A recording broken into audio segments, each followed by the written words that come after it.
Hello दोस्तों, तो स्वागत है आप सभी का और एक धमाकेदार वीडियो में। तो आज हम सीखने वाले हैं कि किसी की भी यूट्यूब के वीडियो की जो थंबनेल होती है उसको हम कैसे डाउनलोड कर सकते हैं। तो वीडियो को एंड तक जरूर देखना और चैनल पर पहली बार आए हैं तो चैनल को सब्सक्राइब कर लेना और साथ ही बेल आइकन कॉल पर प्रेस कर लेना।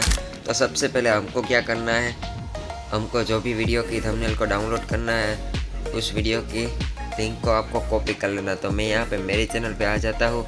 तो यहाँ पे ये वीडियो की लिंक को मैं कॉपी कर लेता हूँ। यहाँ पे देखो ये शेयर वाला ऑप्शन है, उस पर क्लिक कर देना है और यहाँ पे कॉपी लिंक पर क्लिक करके आपको क्रोम ब्राउज़र को ओपन कर लेना है। तो मैं यहाँ से क्रोम ब्राउज़र को ओपन कर लेता हूँ और यहाँ से मैं न्यू टैब ले लेता हूँ और यहाँ पे आपको लिख देना है यूट्यूब थंबनेल डाउनलोड, ऐसा आपको लिख देना है। और ये देखो ये पहली वाली जो वेबसाइट आई है उस पर आपको क्लिक कर देना है और यहाँ पे enter the YouTube URL year, तो यहाँ पे आपको लिंक को पेस्ट कर देना है।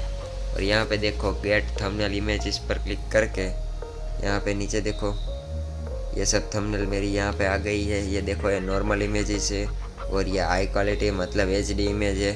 तो यहाँ पे डाउनलोड HD थंबनेल इमेज पर क्लिक कर देना है और यहाँ से देखो यहाँ पे हमारी थंबनेल डाउनलोड भी हो चुकी है। तो ऐसे हम YouTube के किसी की भी वीडियो की थंबनेल को आप डाउनलोड कर सकते हैं। तो जो वीडियो पसंद आया हो तो वीडियो को लाइक कर देना और चैनल पर पहली बार आए तो चैनल को सब्सक्राइब कर लेना और साथ ही बेल आइकन कॉल पर प्रेस कर देना। तो मिलते हैं दूसरे वीडियो में, तब तक जय हिंद, जय भारत।